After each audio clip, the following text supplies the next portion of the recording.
Good afternoon, ladies and gentlemen, once again.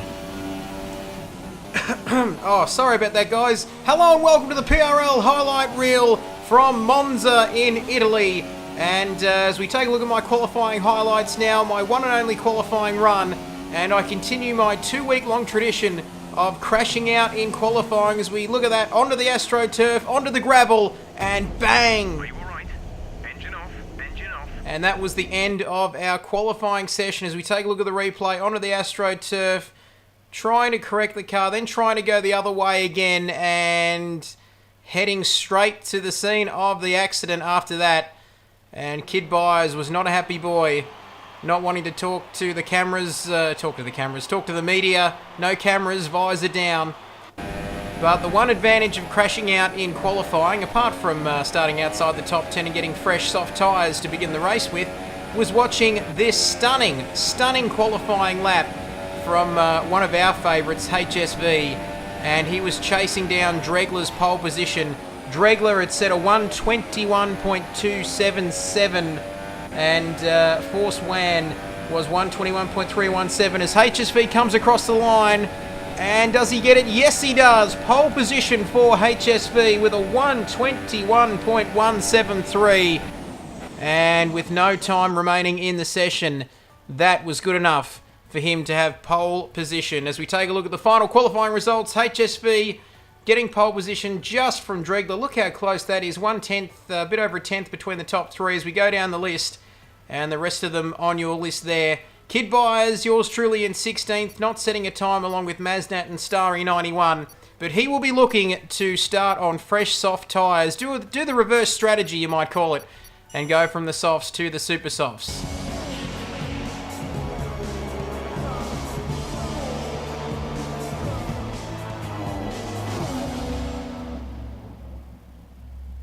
Well, I don't remember putting that intro in there, those FOM graphics, I tell you what. Anyway, that was a bit loud, wasn't it? So as we head to the starting grid, 2 lights, 3 lights, 4 lights, 5 lights, pause. You know what happens next. Go! Away for the Italian Grand Prix. Maznat lights up his tyres as we've already lost Nemo already. 20 metres into the race. I look to go between Maznat and my teammate. I found a gap. Honest Crook looking to stay away from the action. He may have made contact with the Toro Rosso, but speaking of teammates, my teammate went up the inside of me and he might have lost part of his wing there, so never good when two teammates make contact with each other. But I got a bit of a warning for making contact with Alex, but 13th position, so I managed to survive the start. But as we follow through lap 1, nothing but utter carnage up ahead. And as you expect with 17 runners trying to get through Monza on the first lap, there's a bit of debris there. Someone's lost part of their front wing end plate. And it is a log jam up ahead, that's for sure. As we come through the second of the two Lesmos. Oh, was that Honest Crook? Yep, in the Toro Rosso. So we've lost another person already. I think he may have been all right, though, and managed to recover as Maznat is behind me, showing very good pace. Can he make a move? No, he's not going to go down the inside into there. As we keep following through lap 1. So P12 out of 17. I started 16th, so managing to maintain, if not improve on my positions. As we fast forward ahead to lap 2 now. Across the line, Maznat. There's another yellow flag there. Oh, on the left. That's another Toro Rosso as Maznat. He's behind me. He's not going to have a go. So we've lost the second Toro Rosso, and one of the Ferraris might have been Heisenberg in trouble up further ahead as well. So up to 11th, so we've gained another place, but we still have Maznat breathing down our neck. Through into lap 2. A 1:32 was our first lap. We're doing a purple sector here as we go into sector 2. So the logjam continues. Bozza. I think it's Craig and Heisenberg further up ahead. Craig looks like in the Renault. Running the super soft tyres as Maznat. There we go. He locks the brakes, but he manages to go down the inside and get the job done into turns 1 and 2. And he apologised to me later on via private messenger, but that move was, certainly appeared on my screen. Last of the late breakers, but very much like Daniel Ricciardo in real life in the real Red Bull at Monza last year. So here we go, lap 5, further ahead onto lap 5. Maznat had gone up ahead, and look at that. Oh, there's an instant. The Ferrari and the Renault finding each other. So Heisenberg and Craig both giving me 8th position there as they both made contact.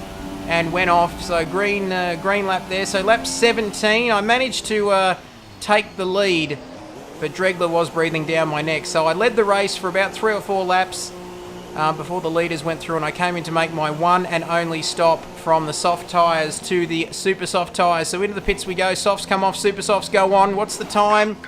2.734 seconds. Great work by the McLaren mechanics. Now the big question is, where am I going to feed out with 9 laps to go? Like I said, doing the reverse strategy there. Jeff telling us we can see these tyres through to the end. So we had plenty of fuel in reserve and the super soft tyres, brand new super soft tyres. And a few seconds up the road was Mighty Murph on medium tyres, and Danny Rocks as well. I think she might have been on super softs, if I'm not mistaken, and I think she might have been trying to do the same strategy as me. So here we go, lap 25 now, 2 laps to go. I've managed to close the gap to Murph, who was lagging a little bit, and Danny is further up ahead of him. I get DRS, but I might be too far back, but then just keep watching to see what happens here. I spin going through turns 1 and 2 on nothing. What's...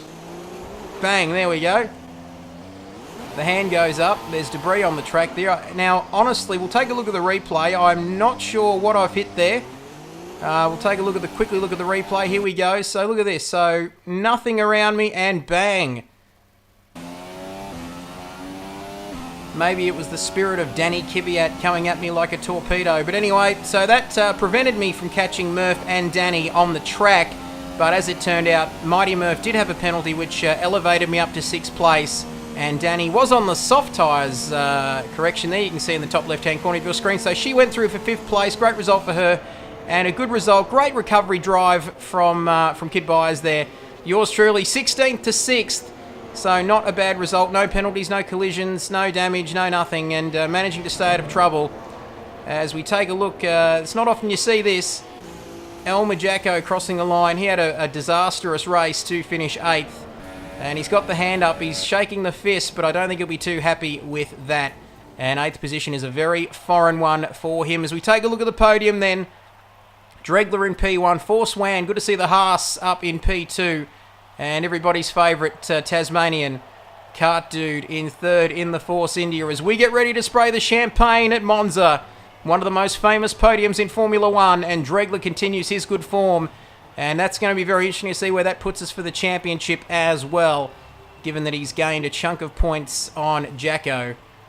As there are your 3 podium finishes, and there are the final results from the Italian Grand Prix in Monza. Dregler winning from 2nd on the grid, Force Wan in 2nd, Kart Dude in 3rd, HSV 4th after pole position, Danny in 5th, Kidbyers 6th, Mighty Murph 7th, Jacko in 8th, Heisenberg 9th after that early incident. Honest Crook taking out the last point. The rest of the results are there on your screen. Don't forget to join us next week for the PRL Singapore Grand Prix. Bye for now.